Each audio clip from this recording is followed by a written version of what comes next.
Hello and welcome to my music knowledge class. Today I'll be your host. I told you that I tried to change my introduction. I wasn't joking when I said that. Anyways, let's begin our lesson about the Baroque period. More precisely, the Scarlatti Sonata K140 L107. So, let's begin. What exactly is the Baroque period? The word itself comes from the Portuguese word Baroque, meaning rough-shaped pill. In music, this era was all about formal and tight textures. Unlike the later classical period, Baroque music uses terse dynamics, meaning the volume shifts suddenly rather than using long crescendos to achieve the effect. You'll hear longer, regular phrases, usually written with a polyphonic texture. If you don't know what polyphony is, it's when two or more independent melodies are combined simultaneously. It also uses imitation between the voices, almost like melodies having a conversation. The Baroque era is also known for strong, constant rhythmic pulse. It's typically monothematic, meaning that there's one main theme per movement. The piece I'm performing today is a sonata in D major, K140 L107, composed by Domenico Scarlatti. Scarlatti was an Italian composer from the late Baroque period.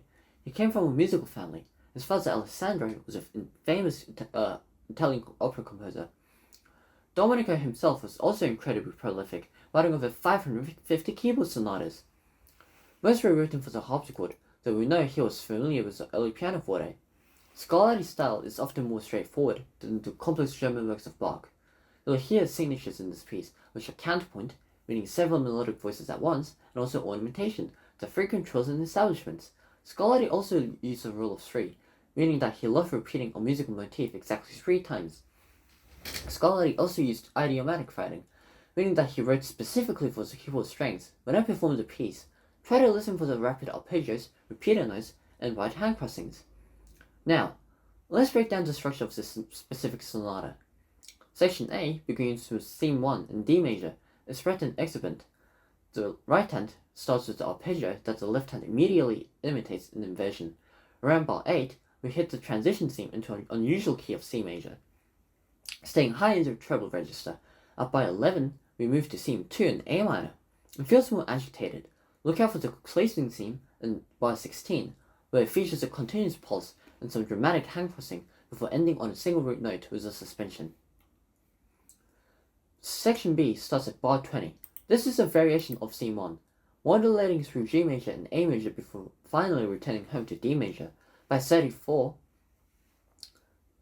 we hear the theme of theme 2 again, but it's in D minor. This piece actually ends in D minor on an unharmonized tonic. It's a bit of a mystery whether composer Scarlatti leaves it up to you, the audience, to decide if the final mood is major or minor. Now, just before I play, there's a quick terms to note. The tempo is allegro, meaning that it's fast and lively. You'll also hear appoggiaturas. Those are the leading notes that take time away from the main beat and trills. There are also incredibly fast demi-semiquavers in bar 11 and a slide of grace notes in bar 18. Finally, try to keep an eye out for the fermenter in the end, which simply marks the conclusion of this Baroque masterpiece. With that being said, I hope you enjoyed the piece.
you have enjoyed the video, please like and subscribe. It helps me out a lot. Thank you.